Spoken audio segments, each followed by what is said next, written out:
how my aunts and cousins would send the world to cinders by pulling in various secular powers.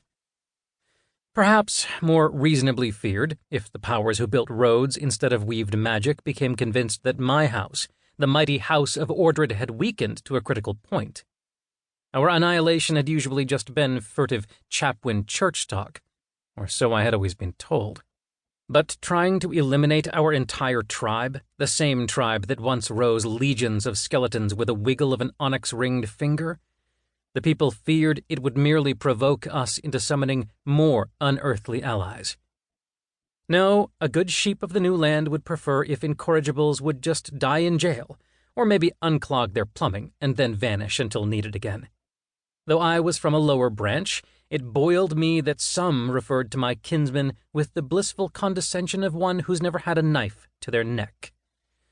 But it gave me some reprieve, too, knowing their wishful thinking was different than actually taking up arms against us, the most notorious lot in all Raelia. Before attending the clandestine school we dead-raisers called the Lyceum, as all men from prominent families must, I'd suffered the maps and history lessons of a primary education. But unlike the Ovarnius, perched in the flamboyant city of Peliol, or the politician-churning house of Lotgard, I find such learning only useful now to pinpoint my own family's prominence. Raelia is a knotted peninsula, like an afflicted fist stuck out on a withered arm. Pushing east and connecting Raelia to the other lands is our Red Isthmus, named so for the rivers of blood that had once flown from its narrow hinterland down into the sea.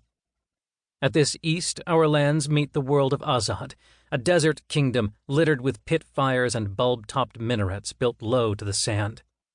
Above Azad, Sarabandantilith, raped by Azad and Raelia once they figured out that ceasing their own war allowed for the pillaging of their weaker neighbor. Azad took the land, Raelia took the people and the gold, the former mixing with dark Suolins, beefing up Raelia's much-celebrated slave class. A few years after the Raelian years of peace had officially commenced, trade began over the Red Isthmus, sweeping aside all its broken swords and lances. And as far as Raelia is concerned, the house of Ordred's stronghold is here, in Nilgord. On a city hill above the brick wilderness, our family keeps look over the western sea. In this jagged crown, stowed in some charnel nook, the great Maecidion had finally died. It was long argued over when he, rightfully the most infamous of the province's celebrities, actually discorporated. His form was kept together, I was told, but despite diplomatic transactions with the demonic, means of animation still slowly seeped from the flesh as it rose from bone. Most of the estate was already in the possession of Maecidion's most esoteric clutch, sisters Ophelia and Lealifer, cousins to my mother and Morphel Ordred, whose entire life had been dutifully in the shadow of his lord and pedagogue. But that didn't stop the vile throng from attending today. All were in accord. Given just a goblet by his wishes held the highest prestige in this society others dare call foul. The air was a kennel's warmth sinking down us and settling on the floor. The room itself was but stone and shadow, both made known only by a ring of dull candlelight.